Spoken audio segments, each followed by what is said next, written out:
Whoosh, an Amur leopard in its natural habitat. I better call an emergency meeting now. Tung.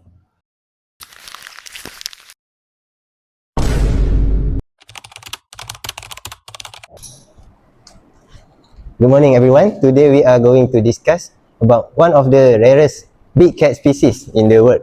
This is Amur leopard, scientifically named Panthera pardus orientalis, lives in the temperate forest in Russian Far East and Northeast China. It is classified as critically endangered, which means it faces an extremely high risk of extinction in the wild. There are only 100 to 120 individuals left. Was the population always this small? No, not at all. In the past, the population was much larger. To understand why it declined so drastically, we need to look at the population ecology of this species. Exactly. By understanding the population growth, environmental resistance and the carrying capacity, we can identify solutions to help this species recover.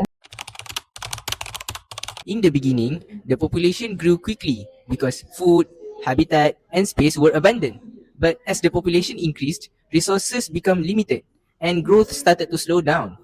Eventually, the population stabilized at the carrying capacity, also known as K. Carrying capacity means the maximum individual of a population that can be supported under particular environment. So, the population didn't grow forever like J-shaped curve. Exactly. The environment naturally limits population growth. But today, the population is far below the carrying capacity due to increasing environmental resistance that prevent the population from continually growing to reach its biotic potential.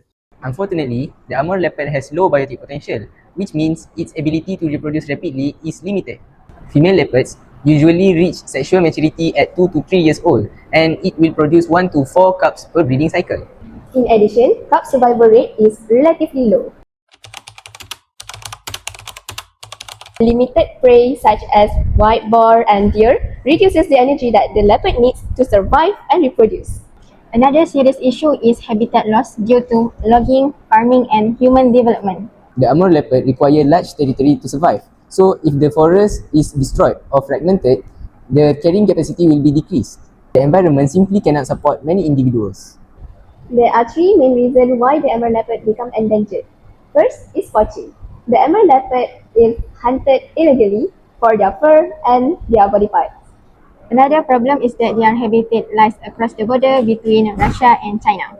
Because the habitat is divided by national borders, protection efforts were not always coordinated.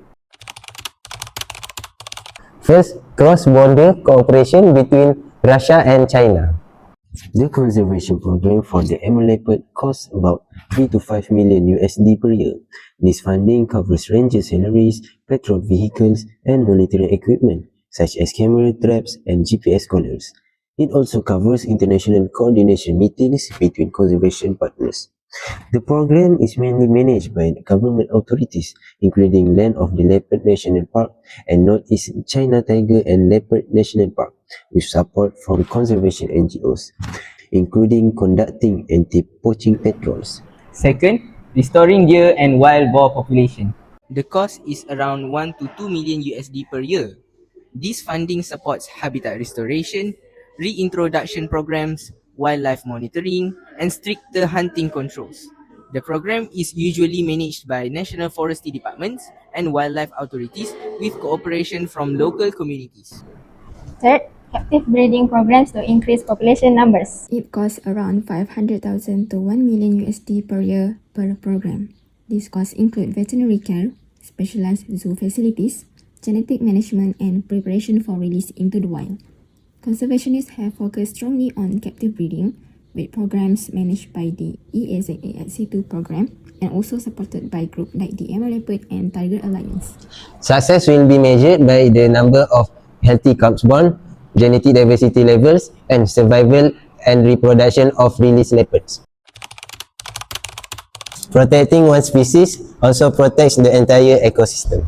If governments, NGOs, scientists, and communities work together, the population can recover. Every action we take today will determine the future of this species. Save Save the Amur leopard before it's too late.